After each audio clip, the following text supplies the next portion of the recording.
Alright, hello everybody, welcome to another video, and today I want to talk a little bit about a build that I've been using in Metamorph ever since I retired the Animate Guardian Pathfinder. I feel like these kinds of builds don't get enough spotlight, you know, this is not a meme build, it doesn't have any crazy interactions going on, it's not overly expensive or like extremely good, it's just solid and it will do basically everything you need it to do fairly well. It's also idiot proof. I specifically made it so that it is idiot proof, and it's one of the best things about it, and that's nothing against you, I made it for me. So what is it all about? Well, it's a pretty standard summoner, though it's more on the defensive side of things, which is great for Metamorph. It does damage primarily through zombies, though you can switch them into skeletons if you want more single target by simply putting in a summon skeleton gem instead of the raised zombie gem. It also has a carrying golem to buff all your non-golem minions with extra physical damage. It has an animate guardian which buffs you and your minions, and it's running 3 slave drivers, which add a nice chunk of single target damage, but they're mostly there to just skyrocket your clear speed. The passive skill tree for this is extremely straightforward. You basically just pick up all the life, all the minion nodes, and then you pick up some jewel sockets. Just make sure you don't skimp on the defensive minion nodes, you need to pick those up as well, with the amount of damage things do nowadays. You also want to pick up the sovereignty notable by going through the mana reservation nodes. As far as ascendancy is concerned, you start off with Radiant Crusade for the resistance, then the onslaught if you have at least 5 minions near you, and then if you have at least 1 minion near you, everyone's doing 10% more damage. This is why in the end I actually ended up going with slave drivers, because they scale insanely well with cast speed, of which onslaught provides plenty of. And it, you know, zooms up your zombies as well, which is pretty cool too. Then after Radiant Crusade, you're gonna spec into Unwavering Crusade, which provides nearby allies with increased damage, attack, cast and movement speed, area of effect, and then they intimidate and unnerve on hit for 4 seconds.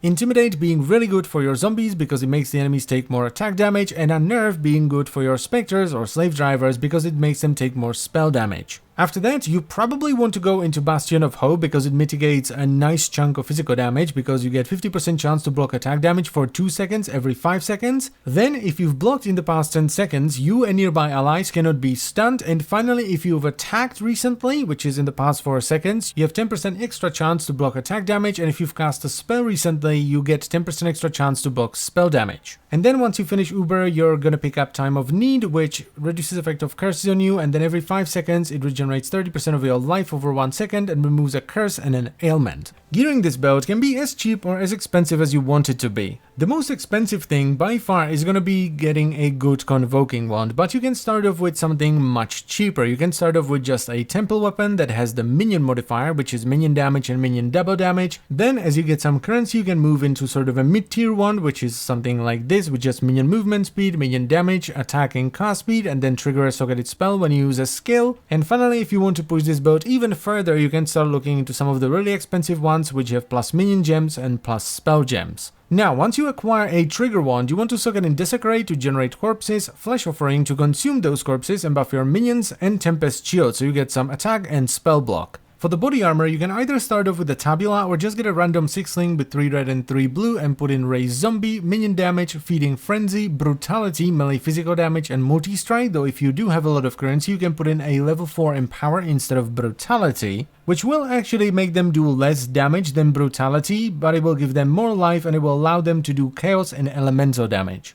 Then for the slave drivers, you want to get yourself a helmet that has some plus level of socketing minion gems and then at least minion damage. I managed to snag this one fairly cheap, but all you need is just minion damage and plus level of socketed gems with some res and probably life. And in here you are of course gonna run the Raised Spectre gem and link them with Feeding Frenzy, Elemental Army Support, and Spell Echo. Now, while I did say that you don't need minion life on the helmet, you should try to get it if it's not too expensive, because A, this is Metamorph, and in Metamorph everything hurts, and B, we are running the Jinxed Juju. This is one of my favorite amulets in the game. It just has a little bit of everything. It's fantastic. It has strength, dexterity, and intelligence. It has chaos resistance, which is great for Metamorph and in general. Then it has increased effect of curses, which is great because we are actually cursing vulnerability, increased effect of non-curse auras, and finally it gives you mini fortify because it transfers 10% of the damage you take from hits to your specters.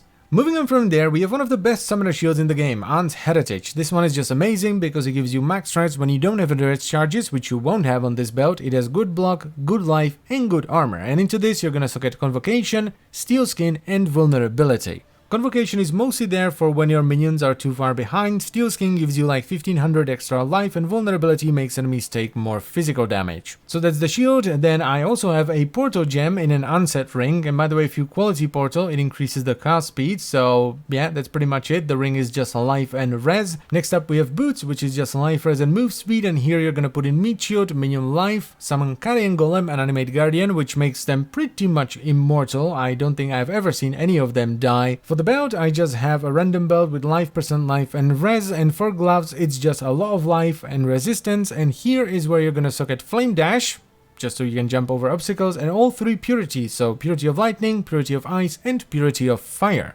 This makes gearing much simpler, because you basically have another item worth of resistances on you, and you also get a bunch of max res, and this is why we took the Sovereignty node and why we went through the mana reservation. But it's not the only reason why we took the Sovereignty node, because the aura effect from this combined with the aura effect from Jinxed Juju actually gives you 1 more maximum res, so with Ant's Heritage you're going to be sitting at 83 maximum res. This makes you pretty much unkillable when it comes to elemental damage, both when it comes to hits and degens like Ignite. This is particularly good now because as you go through the different awakening levels on your Atlas, the mods on your maps will become scarier and scarier. So having resistances at this level kind of semi-counters minus max. It's still not great, but it's definitely not as detrimental as running minus max with a character that's capped at 75. And it also makes extra elemental damage mods like Fire Code and Lightning far less scary. And let's also not forget that purities are aura, so they will apply to your minions as well. So first of all, they're basically just res capped no matter what,